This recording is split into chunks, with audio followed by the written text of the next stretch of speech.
সুনামগঞ্জে রাতভর বৃষ্টি ও ভারতের চেরাপুঞ্জিতে বৃষ্টিপাত অব্যাহত থাকায় এই অঞ্চলে আবারও বাড়ছে নদীর পানি।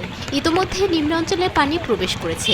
প্রথম দফায় বন্যার ক্ষত শুকানোর আগে ফের বন্যার কবলে পড়েছেন সুনামগঞ্জের নিম্ন অঞ্চলের বাসিন্দারা। রোববার সকাল থেকেই পাহাড়ি ঢলের কারণে পানি জাদুকাটা নদী হয়ে তাহিরপুর থেকে সুনামগঞ্জ সড়কের আনোয়ারপুরের পাশের ডুবন্ত অংশ প্লাবিত করেছে।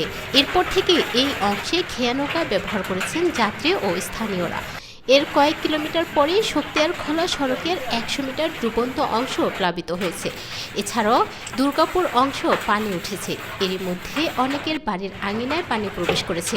এই অবস্থার মধ্যে আগামী 3 দিন ভারী বৃষ্টিপাত হতে পারে এবং পরের 5 দিনও এই অঞ্চলে বৃষ্টিপাতের প্রবণতা অব্যাহত থাকতে পারে বলে জানিয়েছেন আবহাওয়াবিদরা। এদিকে গত 24 ঘন্টায় এই অঞ্চলে বর্ষার বৃষ্টি ও চেরাপুঞ্জিতে 186 মিলিমিটার বৃষ্টি হওয়ায় পাহাড়ের পাদদেশের নিচু এলাকায় পানি ঢুকতে শুরু করেছে। তাহিরপুর থেকে সুনামগঞ্জ সড়কের কিছু অংশ আবার তলিয়ে যাওয়ায় জেলা শহরের সঙ্গে সরাসরি যান চলাচল বন্ধ হয়ে গেছে। যাত্রী ও এলাকাবাসীকে চলাচলে ব্যবহার করতে হচ্ছে নৌকা।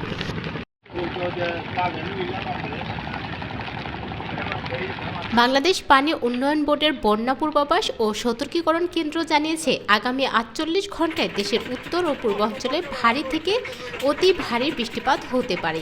তাতে সুনামগঞ্জের নদীর পানি বাড়বে, একই সঙ্গে নিম্নাঞ্চলে বন্যা পরিস্থিতির সৃষ্টি হতে পারে।